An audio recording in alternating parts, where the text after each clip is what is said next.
हरे कृष्णा, जय जगन्नाथ। काय आपल्याला माहिती आहे, जगन्नाथ भगवंत हे साक्षात पांडुरंग विठ्ठलच आहे। होय, तर जगन्नाथपुरी येथे आपल्या भाऊ आणि बहिणीसोबत जगन्नाथ भगवंत हे प्रकट अवस्थेमध्ये आहे। बलदेव जे आहेत ते त्यांचे भाऊ बलरामजी आहेत आणि सुभद्रा ही त्यांची बहीण आहे। अशा प्रकारे भगवंत हे जगन्नाथपुरीमध्ये प्रकट अवस्थेमध्ये आहे। आणि या ठिकाणी आपण बघतो की आषाढी महिन्यामध्ये जगन्नाथ रथ यात्रा निघत असते आणि ज्या वेळेला भगवंत हे गर्भगृहातून बाहेर येतात आणि भव्य दिव्य असा रथामध्ये आरूढ होऊन ते आपल्या मावशीला म्हणजेच गुंडीच्या मंदिर येथे जाऊन भेटण्यासाठी जातात आणि त्यावेळेला असंख्य लाखो भक्त त्या ठिकाणी गोळा होतात आणि जगन्नाथ भगवंतांचे दर्शन घेतात आणि त्यांचा दिव्य रथ हे सगळे ओढतात। आणि असं म्हटलं आहे की जे कोणी या जगन्नाथ भगवंतांची रथ ओढणार त्यांचे संपूर्ण पाप नष्ट होतात। म्हणून आपण सुद्धा जगन्नाथ भगवंतांचे या आषाढ महिन्यामध्ये दर्शन घेतले पाहिजे, तर आपल्याला भगवंतांची कृपा आपल्याला प्राप्त होईल आणि सर्व पाप आपले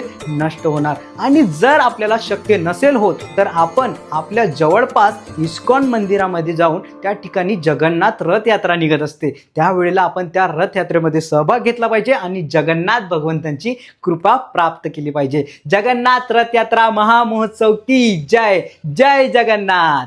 हरे कृष्णा।